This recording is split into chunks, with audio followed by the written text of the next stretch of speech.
चिसोको साथमा हामी दुईजना ब्रदरहुड आज एकदम चिसोको माहौल है चिसोलाई कटाउँ भनेर टक्क चिसो मनाउँ बटाइको मासु खाउँ अब जे यो घरमा चाहिँ अब बाहुनको छोराहरू परियो हेर्नु घरमा चाहिँ मासु सोच्दा नि भनेर मासु खान दिँदैन लुकी खानुपर्ने अवस्था त्यही भएर दुईजना यसो आएर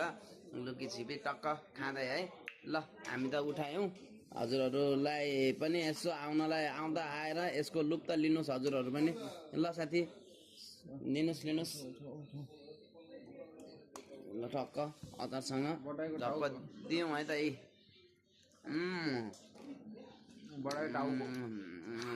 फाइभमा 5 स्टार दिन सक्यौँ है हामीले यसको लागि चाहिँ ल अरू पनि हाँसको छोइलाको पनि देखाउने छौँ हामी हाँसको छोइला पनि बेस्ट छ यहाँको है त ल साथीहरू